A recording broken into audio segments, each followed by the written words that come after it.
টিউবওয়েলের পানিতে চেতনানাশক মিশিয়ে অভিনব পন্থায় চুরি হচ্ছে টাঙ্গাইলের ভূঁইয়াপুরে। মানুষের নগদ টাকা ও স্বর্ণালংকার হাতে নিচ্ছে সংঘবদ্ধ চোর চক্র।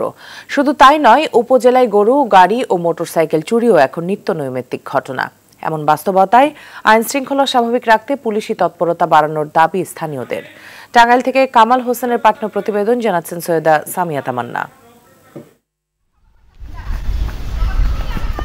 গত 25 জানুয়ারি টাঙ্গাইলের ভূঁইয়াপুরের ঝনঝনিয়া গ্রামের সাবেক সেনা সদস্য বীর মুক্তিযোদ্ধা আব্দুর রাজ্জাকের বাড়ির টিউবওয়েলের পানিতে চেতনানাশক ট্যাবলেট মিশিয়ে সবাইকে অচেতন করে নগদ 60,000 টাকা ও 3 ভরি স্বর্ণালংকার লুট করেছে সংঘবদ্ধ একটি চোর চক্র।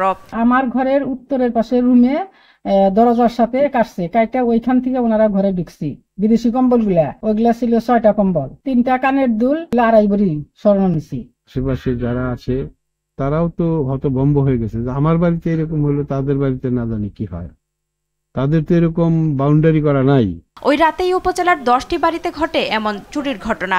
এছাড়া টিউবওয়েলে চেতনানাশক ট্যাবলেট মেশানো পানি খেয়ে অসুস্থ হয়ে পড়ে শিশু ও বৃদ্ধ সহ অন্তত 20 জন। প্রায় প্রতিদিনই চুরির ঘটনায় আতঙ্কিত হয়ে নির্ঘুম রাত কাটাচ্ছে সাধারণ মানুষ।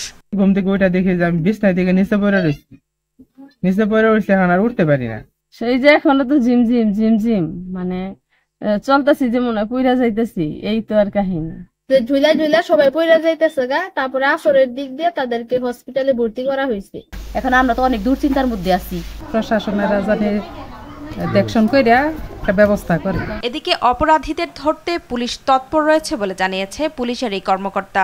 আমরা সর্বোচ্চ চেষ্টা করতেছি যে তাদেরকে শনাক্ত করে তাদেরকে আইনের আওতায় আনার জন্য।